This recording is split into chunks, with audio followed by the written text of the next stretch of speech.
हमनी के संस्कृति, हमनी के संस्कार सदा रहे हमनी के साथ। भारत के महान ग्रंथ और काव्य सब के संपूर्ण संकलन सब्सक्राइब करें तिलक। लेकिन तू दोनों हमरा से सहायता मांगे आइल बाड़ा। ऐसे सुना, एक और हमार चतुरंगी सेना ये युद्ध खातिर तैयार बा, और दूसरा ओर हम कृष्ण जे युद्ध में शस्त्र ना उठाइब। अब तू दोनों एमे कौनो एक के अपना अपना पक्ष में चुन ला। अर्जुन से पहले हम आयल हैं वासुदेव, इससे पहले हम ही मांगब। लेकिन हे दुर्योधन, हमार दृष्टि पहले अर्जुन पर ही पड़ल रहे। इससे पहला अवसर अर्जुन के ही दिहल जाई।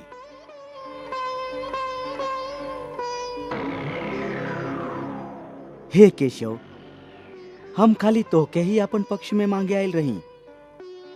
हम चाहत हैं कि यह युद्ध में तू हमार सारथी बना।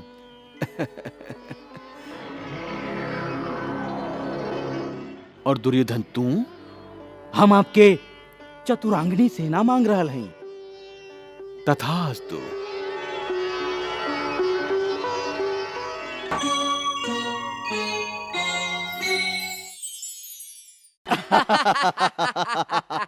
अच्छा भइल भगीना जे हम लोग के यादवन के चतुरंगिनी सेना मिल गई। हो के दा कृष्ण के पांडव के पक्ष में, बजावे दा पांडव के साथ मिलके मुरली।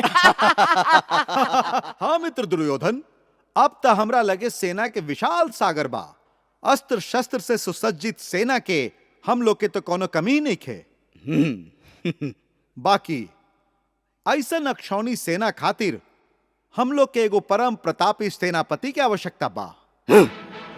कौरव के सेना के सेनापति ता पितामह ही हुई है मित्र कर्ण।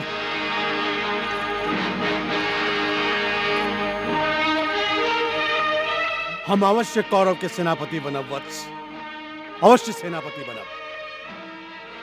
हमरा रहते हस्तिनापुर के और कोनो शत्रु आंख उठा के देखे, यह संभव बा वत्स, यह संभव बा। हम हस्तिनापुर और हस्तिनापुर के राज सिंहासन पर बैठे वाला राजा के आजीवन सुरक्षा के सौगंध खैले हैं।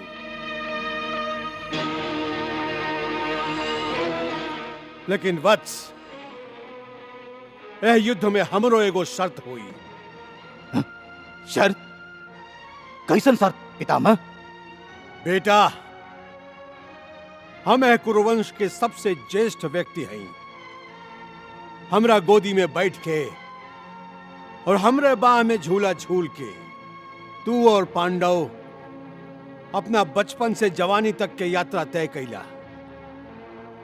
हमारी बूढ़ आंख गुरुकुल के परवान चढ़त दिखले बा। हम के तुमसे जितना चाहो बा, पांडव से भी उतने लगाओ बा। हम तोहरा निजी स्वार्थ खातिर पांडव के वध ना करब। पांडवन के वध ना करब तब फिर का करब? हम पांडव के विरुद्ध युद्ध करके उनका केवल हीन करते। हम प्रतिदिन उनका 10,000 सैनिक के वध करब और उनकर वीर, महावीर, रथियन और महारथियन के वध करके उनका के शक्तिहीन कर दे।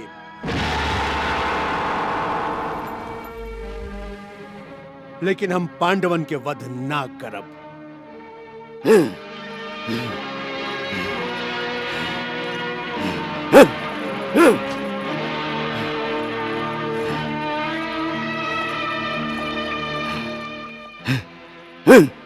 मामा जी, यदि पितामह के तरह सब एक एक करके पांडवन के वध के विरोधी हो जास, तो युद्ध भूमि पर 5 पांडवन के विरुद्ध 5 कौरव भी ना रही हैं। हाँ? ऐसे तो हम अकेला हो जाए मामा जी, अकेला हो जाए।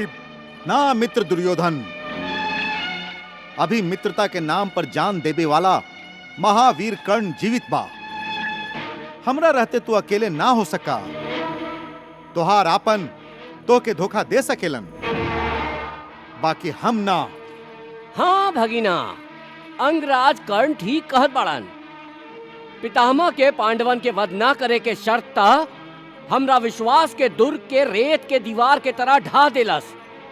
भगीना, अब हम लोग के पितामह पर पूरा तरह से विश्वास ना करे के चाहिए। हाँ, यदि पितामह पर विश्वास ना करी तब फिर के बा जेकरा हम कौरव के सेनापति बना सकीले, जे पांडव के अस्त्र और शस्त्र के आंधी के सामने पहाड़ बन के खड़ा हो सके। मामा जी के बाऊ का अपना मित्र के फौलादी छाती के भुला गेल बड़ा, जैसे बड़ बड़ पहाड़ टकरा के टुकड़ा टुकड़ा हो जाला। यदि पांडवन के पास अस्त्र शस्त्र के भंडार बा तो हम भी कहां कंगाल हैं। हमरा पास भी तो अस्त्र शस्त्र के भंडार बा। त का तो के अपना मित्र में एक कुशल सेनापति बने के योग्यता दिखाई नहीं खे देता अंगराज कर्ण सब योग्यता दिखाई देता, बाकी एगो अयोग्यता बा जे तोहके दिखाई नहीं खे देत, और ऊ तोहार सब योग्यता के खा जाला। हाँ, अयोग्यता? मामा जी, आखिर आप कहल का चाहते हैं?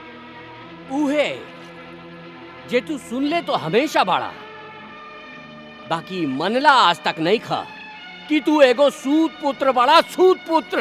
हम सूत पुत्र ना है मामा जी।